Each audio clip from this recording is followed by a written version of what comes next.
on va faire des sablés diamants, hein, toujours dans la catégorie des petits fours frais, des petits fours poches.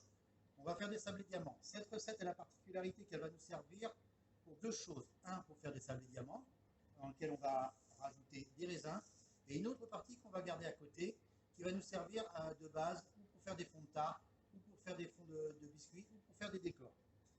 Première chose à faire, le beurre. Voilà, on a un beurre mou, d'accord, qu'on va crémer avec le sucre glace. On va y incorporer après par la suite la farine.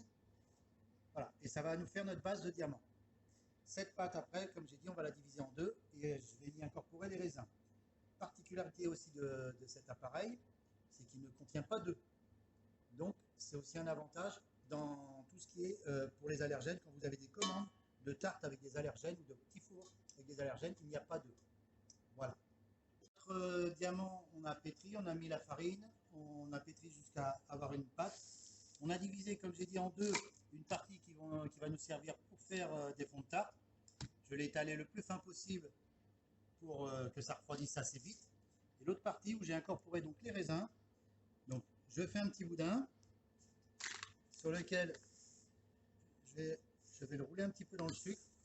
Donc le mieux c'est d'avoir quand même du sucre cristal, hein, pour avoir un sucre assez épais. Voilà, on va le rouler dans le sucre, hein, histoire qu'il y en ait bien partout.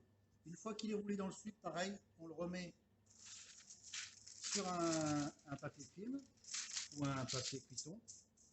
Voilà, on le roule de façon à ce qu'il soit bien quelque chose d'avoir bien rond, bien cylindrique. On va le mettre au frais. On le roulera une deuxième fois avant de le découper dans le sucre. Et après, on taillera nos petits tronçons qu'on va mettre au four. Le petit sablé diamant.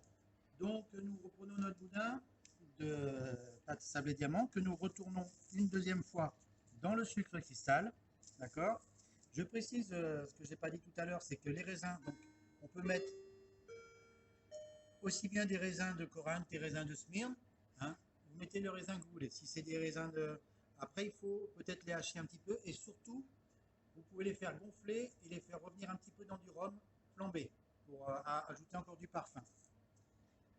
Après, notre petit boudin. Et là, on va découper nos petits sablés diamants.